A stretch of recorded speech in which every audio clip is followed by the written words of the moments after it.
Guys, രാവിലെ തന്നെ നേരത്തെ എഴുന്നേറ്റിട്ട് കാണി കണ്ടു. പിന്നെ റാപ്പിഡ് ഫയർ ആയിട്ട് കുളിച്ച് റെഡിയായിട്ട് വീടിന്റെ അടുത്തുള്ള ഒരു അമ്പലത്തിൽ ഹാജരായിട്ടോ. പിന്നെന്താ പണി, എല്ലാവരുടെ കയ്യിൽ നിന്നും വിഷു കൈനീട്ടം മേടിക്കൽ തന്നെ. അങ്ങനെ അതും മേടിച്ചു. ഇനി കണി കാണാൻ കണ്ണനെ കണ്ടില്ലെന്ന് വേണ്ട, അതുകൊണ്ട് കണ്ണനെ വരച്ചു തുടങ്ങി.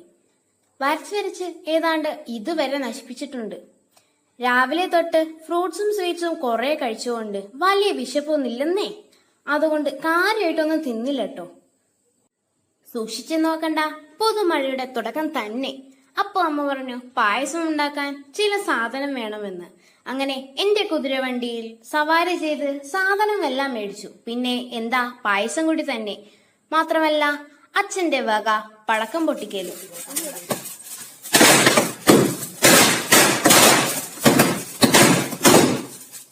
അപ്പോ ഇന്നതൊക്കെ തന്നെയുള്ളൂ. Happy Vishu to all.